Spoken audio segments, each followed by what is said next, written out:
Hey everyone, this is Miko from the Permit Empire, and I want to thank you so much for tuning into this video. I want to thank those of you who have recently liked, commented, shared, or even subscribed to my channel, and I want to let you know that I really do appreciate it. Now, if you haven't done any of those things so far, I want to go ahead and invite you to do so today. All right, so I wanted to go ahead and make this video because I wanted to answer a really good question that I have been asked quite a few times, but more recently, I was asked this like last month in my comments section, and I didn't reply, I didn't respond because of course last month I took a little bit of a break, but it's a really good question, so I wanted to go ahead and answer it, right? And let me read the question. The question is basically asking, how do I get on the authorized associate list of the contractor? Now, there's a couple different things that happen here with the associated contractors list, right? Every building department we know handles things a little bit differently, but for the most part, if the building department is asking that you be on the contractor's associated list to submit permits or to pick up permits on his behalf, they're usually looking for some type of authorization letter from the contractor on letterhead, and in some cases they also want it to be notarized. Now, that's one way some of the building departments are looking for it. They want that authorized letter. Like I said, they may also want that letter notarized from the contractor stating that you and your business name are authorized to handle permits on their behalf.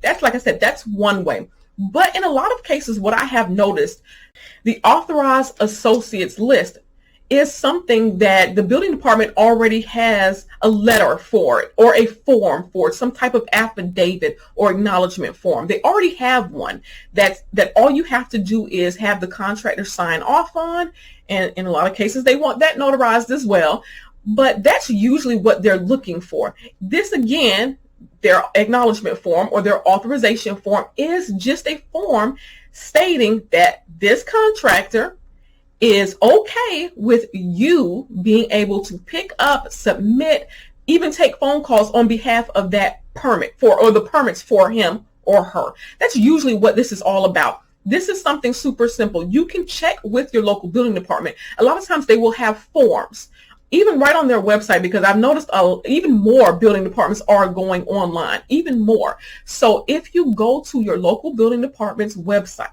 and for the most part, they all have one now.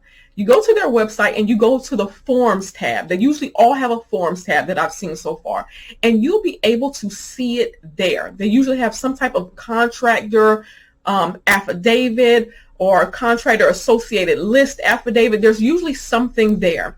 But for the most part, whether it's a letter from that contractor or it is that contractor filling out that form, that is as simple as it is. That's really all that it is. They just want that form signed, maybe notarized, and turned into the building department, and they will add you to that list, right? In some cases, the building department may want you to also submit a copy of your driver's license when you come in to submit permits for that contractor, just so that they know this is you, right? They want to make sure it's you. I've been dealing with that quite some time. I actually had a situation where I had a contractor.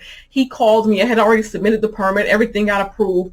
And it was kind of an emergency. He's like, I need you to get that permit like right now. It's an emergency. He's a plumber. So he's like, we're having an emergency situation, but I need to have that permit on the job site, right? I need to have it on the job site, in order to start this job, because I don't want to have any problems with potentially code enforcement driving by and stopping the job. And he was trying to avoid any issues. So he's like, is there a way that you can possibly pick it up right now? Is there a way you can do that? And of course I couldn't, because I wasn't even close to the area at that time. I already make my schedule the day before. So I was already out of the area for the most part running permits. And so he said, you know what? No big deal, because I know I'm asking you to do it like right now because it's an emergency. He goes, I'll send one of my guys to do it. No problem. He couldn't really leave the job site himself because, of course, it was an emergency. So he sent one of his guys to pick it up. The building department said, no, you can't take this permit. Even though he had sent his guy, his worker there to pick it up, they told him, no, you can't pick it up. We won't release it to you.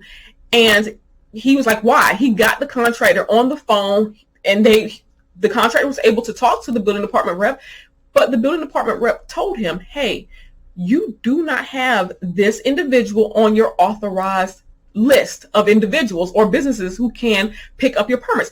He's not on the list, so we can't release this. So with that being said, he then called me and goes, okay, I tried to like go around you, but is it possible that at some point today you can get it because it's an emergency? So I said, no problem. I went down to the building department a little bit later once I was done with this permit, went down to the building department, picked it up and dropped it off to him. But when I got to the building department, because of course they were quite familiar with me too, the girls at the building department. So when I got there, they were like, why would you let him send somebody else to pick up this permit? You know we can't release it to him. And I just laughed it off. I was like, hey, he was trying to get it because it was a rush. It was an emergency situation. It was like, tell him that he knows he can't do that. We can't release it to anybody. You have to be on this list. And so that's the purpose of that list. Even if you as the permit runner sent someone on your behalf to pick up your client's permit, if they're not on that authorized list, they can't pick it up.